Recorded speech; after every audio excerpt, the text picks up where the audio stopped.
Welcome to పూరా local. ఉత్తరప్రదేశ్లోని గజియాబాద్లో ముగ్గురు అక్కా చెల్లెలు ఆత్మహత్య చేసుకున్న కేసులో కొత్త విషయాలు బయటకొస్తున్నాయి.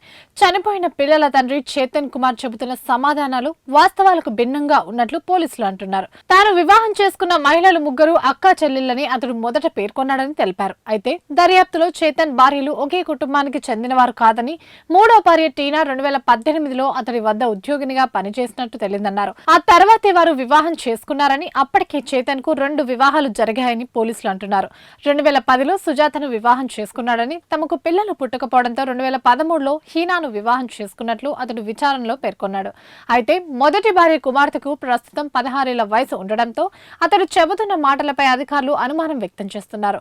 దీంతో వివాహ పత్రాల ఆధారంగా ముగ్గురితో చేతన్ కు ఏ సంవత్సరంలో వివాహం జరిగిందనే విషయంపై దర్యాప్తు చేస్తున్నారు. అంతేకాకుండా 2015లో చేతన్ సహజీవన భాగస్వామి ఆత్మహత్య చేసుకున్నట్టు తెలుస్తోంది. ఈ కేసులో దర్యాప్తు చేస్తున్న కొద్దీ చేతన్ వివాహాల విషయంలో కొత్త విషయాలు బయటకు వస్తుండటంతో విచారణలో గందరగోళం నెలకొందని అధికారులు పేర్కొన్నారు.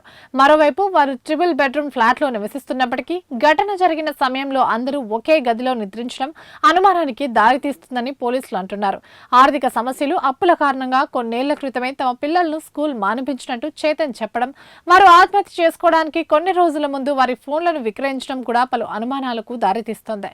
దీంతో ఆ ఫోన్లలో ఉన్న సమాచారాన్ని తెలుసుకునేందుకు వాటి IMEI నెంబర్ల సాయంతో రికవరీ చేస్తున్నట్లు పోలీసులు తెలిపారు. మొత్తానికి ముగ్గురు అక్కా చెల్లెల ఆత్మహత్య చేసుకోవడానికి పెద్ద కారణమే ఉందని పోలీసులు అనుమానిస్తున్నారు.